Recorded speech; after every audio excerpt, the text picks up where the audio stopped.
2020, the last letter to our share owners. In Amazon's 1997 letter to shareholders, our first, I talked about our hope to create an enduring franchise, one that would reinvent what it means to serve customers by unlocking the internet's power. I noted that Amazon had grown from having 158 employees to 614, and that we had surpassed 1.5 million customer accounts. We had just gone public at a split-adjusted stock price of $1.50 per share. I wrote that it was day one. We've come a long way since then, and we are working harder than ever to serve and delight customers.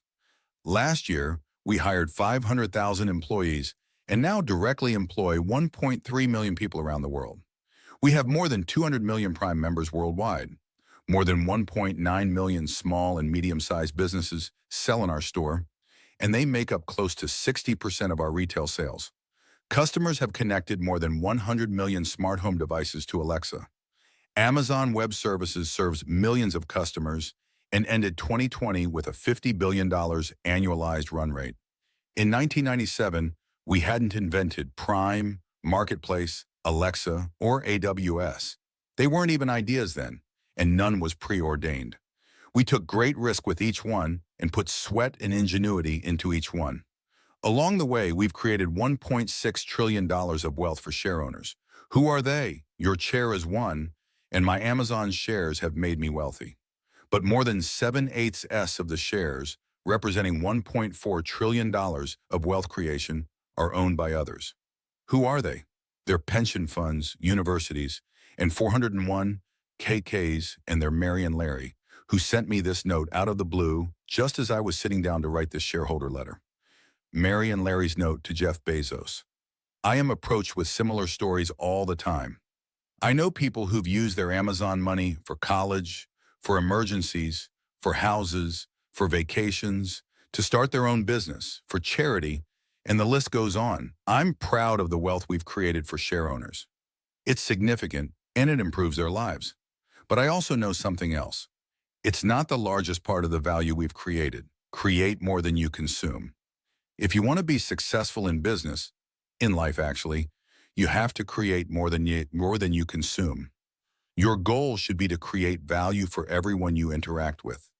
Any business that doesn't create value for those it touches, even if it appears successful on the surface, isn't long for this world. It's on the way out. Remember that stock prices are not about the past. They are a prediction of future cash flows discounted back to the present. The stock market anticipates. I'm going to switch gears for a moment and talk about the past. How much value did we create for share owners in 2020? This is a relatively easy question to answer because accounting systems are set up to answer it. Our net income in 2020 was $21.3 billion. If instead of being a publicly traded company with thousands of owners, Amazon were a sole proprietorship with a single owner, that's how much the owner would have earned in 2020. How about employees? This is also a reasonably easy value creation question to answer because we can look at compensation expense.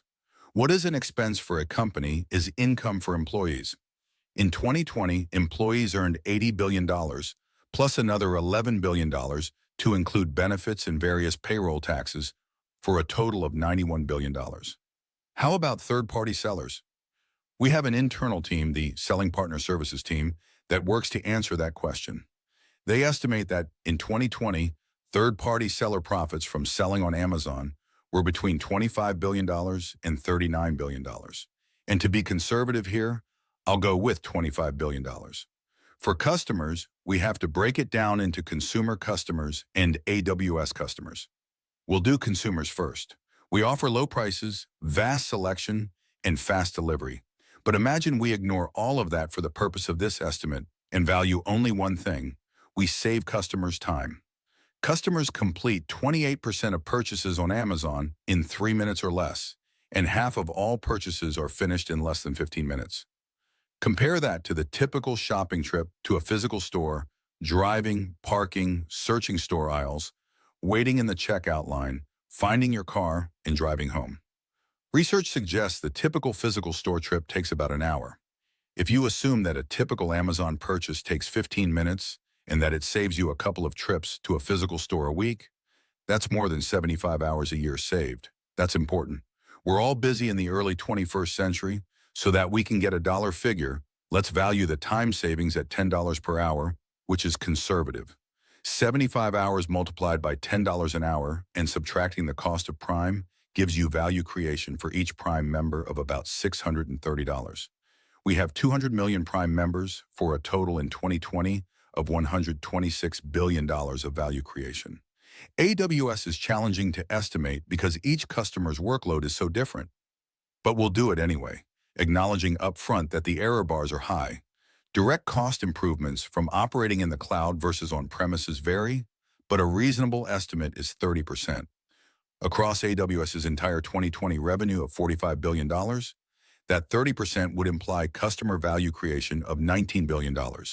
What would have cost them $64 billion on their own cost, $45 billion from AWS. The difficult part of this estimation exercise is that the direct cost reduction is the smallest portion of the customer benefit of moving to the cloud. The bigger benefit is the increased speed of software development, something that can significantly improve the customer's competitiveness and top line. We have no reasonable way of estimating that portion of customer value except to say that it's almost certainly larger than the direct cost savings. To be conservative here, and remembering we're really only trying to get ballpark estimates, I'll say it's the same and call AWS customer value creation $38 billion in 2020. Adding AWS and consumer together gives us total customer value creation in 2020 of $164 billion.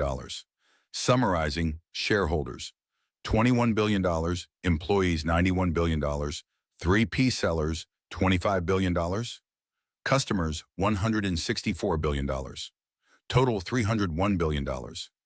If each group had an income statement representing their interactions with Amazon, the numbers above would be the bottom lines from those income statements. These numbers are part of the reason why people work for us, why sellers sell through us, and why customers buy from us.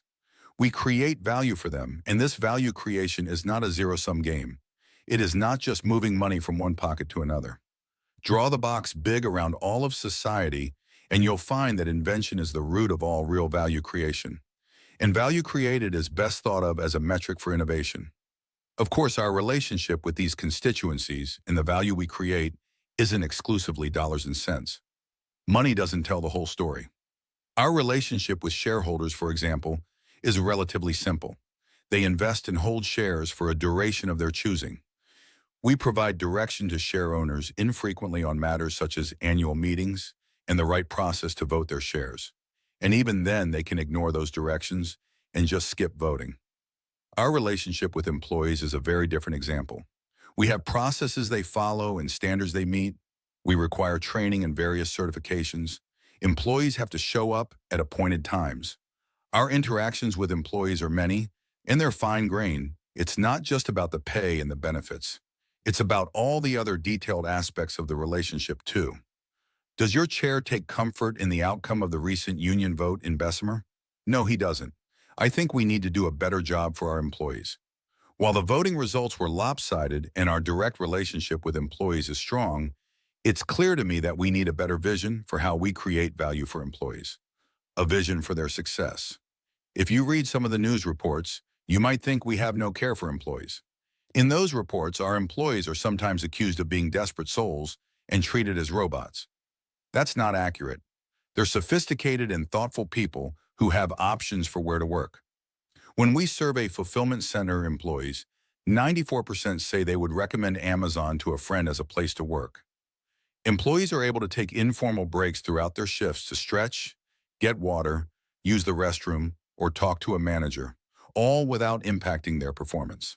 These informal work breaks are in addition to the 30-minute lunch and 30-minute break built into their normal schedule. We don't set unreasonable performance goals. We set achievable performance goals that take into account tenure and actual employee performance data. Performance is evaluated over a long period of time, as we know that a variety of things can impact performance in any given week, day, or hour. If employees are on track to miss a performance target over a period of time, their manager talks with them and provides coaching. Coaching is also extended to employees who are excelling and in line for increased responsibilities. In fact, 82% of coaching is positive, provided to employees who are meeting or exceeding expectations. We terminate the employment of less than 2.6% of employees due to their inability to perform their jobs. And that number was even lower in 2020 because of operational impacts of COVID-19. Earth's best employer and Earth's safest place to work. The fact is, the large team of thousands of people who lead operations at Amazon have always cared deeply for our hourly employees, and we're proud of the work environment we've created. We're also proud of the fact that Amazon is a company that does more than just create jobs for computer scientists and people with advanced degrees. We create jobs for people who never got that advantage. Despite what we've accomplished, it's clear to me that we need a better vision for our employees' success. We have always wanted to be Earth's most customer-centric company. We won't change that. It's what got us here. But I am committing us to an addition. We are going to be Earth's best employer and Earth's safest place to work. In my upcoming role as executive chair, I'm going to focus on new initiatives. I'm an inventor. It's what I enjoy the most and what I do best. It's where I create the most value. I'm excited to work alongside the large team of passionate people we have in ops and help invent in this arena of Earth's best employer and Earth's safest place to work. On the details, we at Amazon are always flexible, but on matters of vision, we are stubborn and relentless.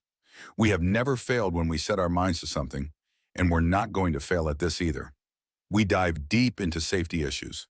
For example, about 40% of work-related injuries at Amazon are related to musculoskeletal disorders, MSDs, things like sprains or strains that can be caused by repetitive motions.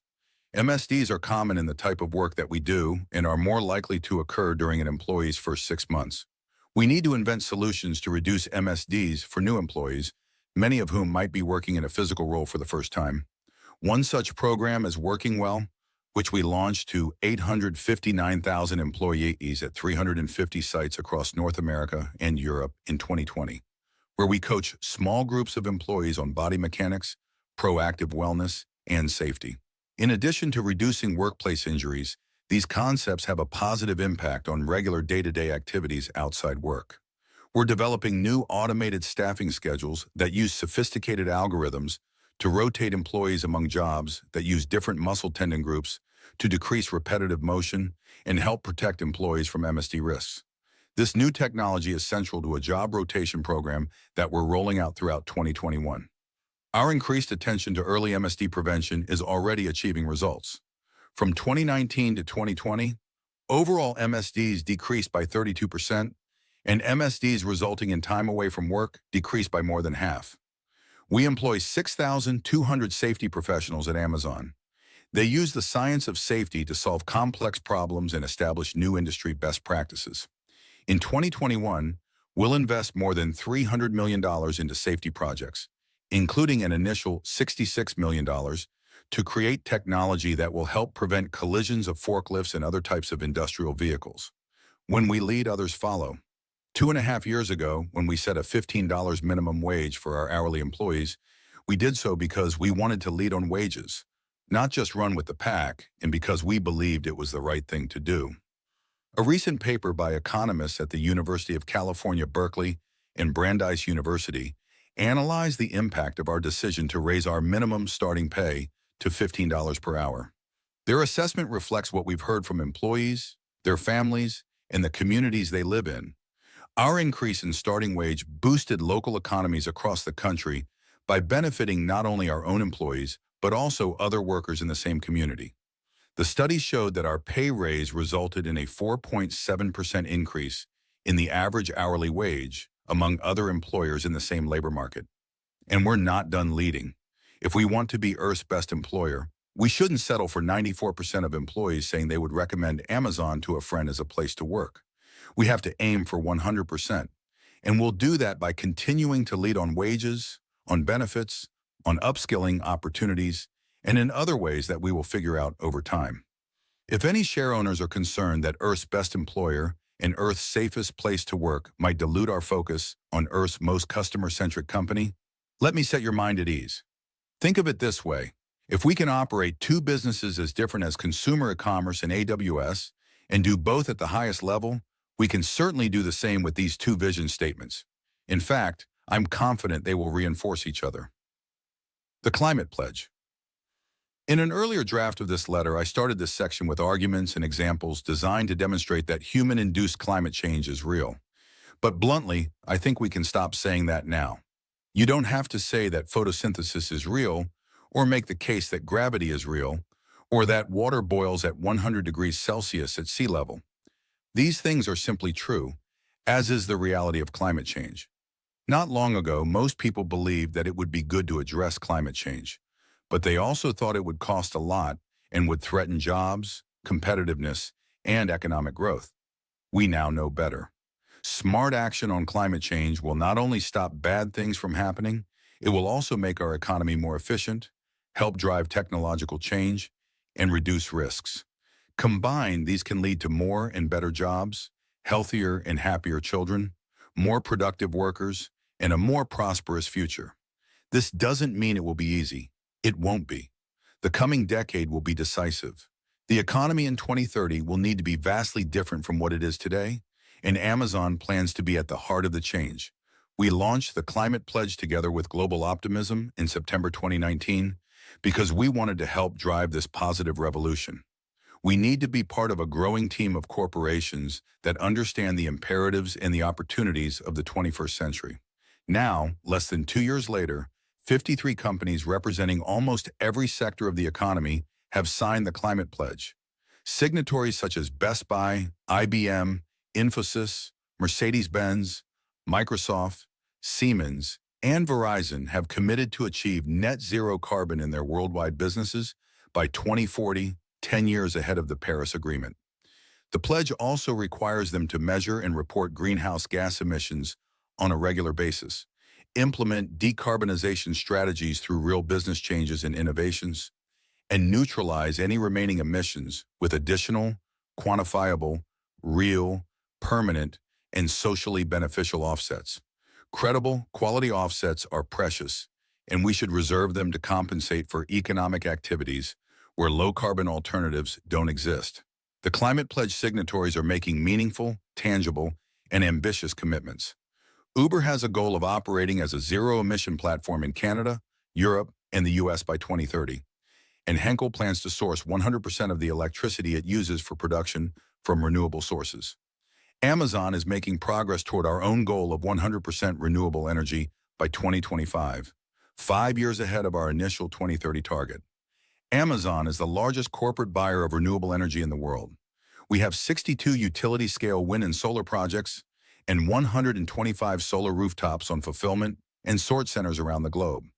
These projects have the capacity to generate over 6.9 gigawatts and deliver more than 20 million megawatt hours of energy annually. Transportation is a major component of Amazon's business operations and the toughest part of our plan to meet net zero carbon by 2040. To help rapidly accelerate the market for electric vehicle technology and to help all companies transition to greener technologies, we invested more than $1 billion in Rivian and ordered 100,000 electric delivery vans from the company. We've also partnered with Mahindra in India and Mercedes-Benz in Europe. These custom electric delivery vehicles from Rivian are already operational, and they first hit the road in Los Angeles this past February. 10,000 new vehicles will be on the road as early as next year, and all 100,000 vehicles will be on the road by 2030, saving millions of metric tons of carbon. A big reason we want companies to join the Climate Pledge is to signal to the marketplace that businesses should start inventing and developing new technologies that signatories need to make good on the pledge. Our purchase of 100,000 Rivian electric vans is a perfect example. To further accelerate investment in new technologies needed to build a zero-carbon economy, we introduced the Climate Pledge Fund last June. The investment program started with $2 billion to invest in visionary companies that aim to facilitate the transition to a low-carbon economy. Amazon has already announced investments in CarbonCure Technologies, Pahama, Redwood Materials, Rivian, Turntide Technologies, ZeroAvia, and Infinium. And these are just some of the innovative companies we hope will build the zero-carbon economy of the future. I have also personally allocated $10 billion to provide grants to help catalyze the systemic change we will need in the coming decade. We'll be supporting leading scientists, activists, NGOs, environmental justice organizations, and others working to fight climate change and protect the natural world. Late last year, I made my first round of grants to 16 organizations working on innovative and needle-moving solutions. It's going to take collective action from big companies, small companies, nation states, global organizations, and individuals. And I'm excited to be part of this journey and optimistic that humanity can come together to solve this challenge. Differentiation is survival, and the universe wants you to be typical. This is my last annual shareholder letter as the CEO of Amazon, and I have one last thing of utmost importance I feel compelled to teach. I hope all Amazonians take it to heart. Here is a passage from Richard Dawkins' extraordinary book, The Blind Watchmaker. It's about a basic fact of biology. Staving off death is a thing that you have to work at, left to itself, and that is what it is when it dies. The body tends to revert to a state of equilibrium with its environment. If you measure some quantity such as the temperature, the acidity, the water content, or the electrical potential in a living body, you will typically find that it is markedly different from the corresponding measure in the surroundings. Our bodies, for instance, are usually hotter than our surroundings, and in cold climates, they have to work hard to maintain the differential. When we die, the work stops, the temperature differential starts to disappear, and we end up the same temperature as our surroundings. Not all animals work so hard to avoid coming into equilibrium with their surrounding temperature, but all animals do some comparable work. For instance, in a dry country, animals and plants work to maintain the fluid content of their cells, work against a natural tendency for water to flow from them into the dry outside world. If they fail, they die. More generally, if living things didn't work actively to prevent it, they would eventually merge into their surroundings and cease to exist as autonomous beings. That is what happens when they die. While the passage is not intended as a metaphor, it's nevertheless a fantastic one and very relevant to Amazon. I would argue that it's relevant to all companies and all institutions, and to each of our individual lives too. In what ways does the world pull at you in an attempt to make you normal? How much work does it take to maintain your distinctiveness? To keep alive the thing or things that make you special? I know a happily married couple who have a running joke in their relationship. Not infrequently, the husband looks at the wife with faux distress and says to her, "Can't you just be normal?" They both smile and laugh. And of course, the deep truth is that her distinctiveness is something he loves about her. But at the same time, it's also true that things would often be easier, take less energy, if we were a little more normal. This phenomenon happens at all scale levels.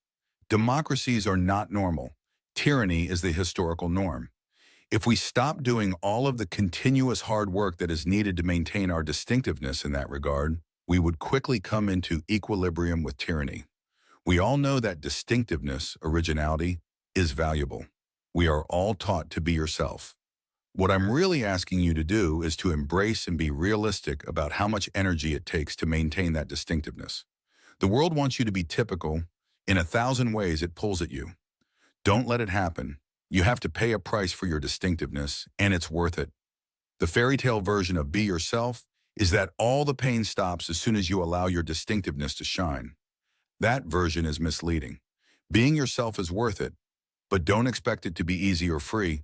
You'll have to put energy into it continuously. The world will always try to make Amazon more typical to bring us into equilibrium with our environment. It will take continuous effort, but we can and must be better than that. As always, I attach our 1997 shareholder letter. It concluded with this: "We at Amazon.com are grateful to our customers for their business and trust, to each other for our hard work, and to our shareholders for their support and encouragement." That hasn't changed a bit. I want to especially thank Andy Jassy for agreeing to take on the CEO role. It's a hard job with a lot of responsibility. Andy is brilliant and has the highest of high standards. I guarantee you that Andy won't let the universe make us typical. He will muster the energy needed to keep alive in us what makes us special. That won't be easy, but it is critical. I also predict it will be satisfying and oftentimes fun. Thank you, Andy. To all of you, be kind, be original, create more than you consume, and never, never, never let the universe smooth you into your surroundings. It remains day one. Sincerely, Jeffrey P. Bezos, founder and Chief Executive Officer, Amazon.com, Inc.